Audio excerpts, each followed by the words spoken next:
Je suis Eliza McCardle Johnson, l'épouse d'Andrew Johnson, 17e président des États-Unis.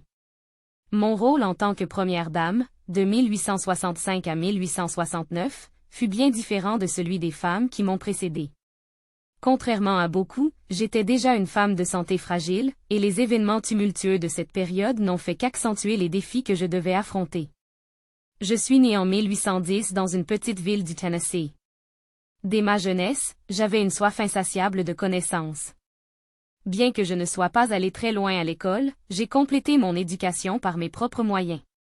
C'est cette passion pour l'apprentissage qui m'a permis de rencontrer Andrew.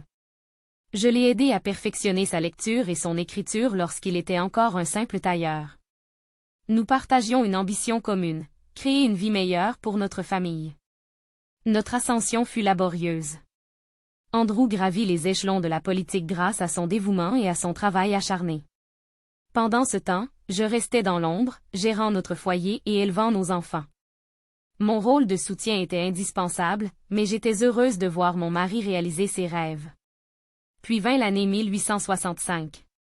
La guerre civile avait laissé une nation fracturée. La mort tragique du président Abraham Lincoln projeta Andrew à la tête du pays en tant que vice-président devenu président. Cette transition, bien que solennelle, fut accompagnée d'une immense pression.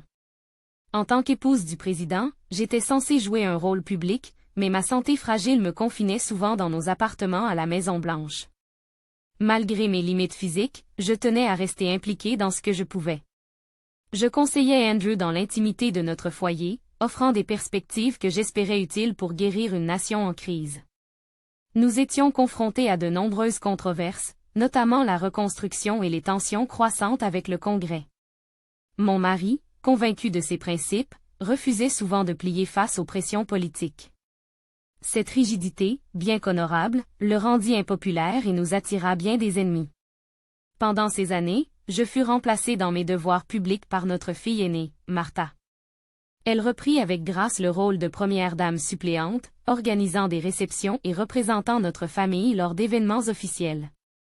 Je restais en retrait, mais je suivais tout avec attention, espérant que notre famille puisse surmonter cette période difficile sans trop de dommages. Ce que je retiens le plus de ces années, c'est la solitude et la tension. Nous étions souvent critiqués dans la presse, et les allégations politiques visant Andrew étaient nombreuses.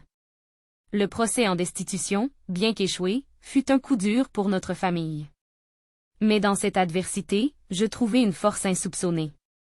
Je devais être le pilier de notre foyer, offrant soutien et stabilité à mon mari et à nos enfants.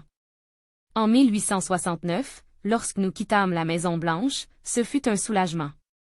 Retourner à Greenville, au Tennessee, nous permit de retrouver une certaine paix.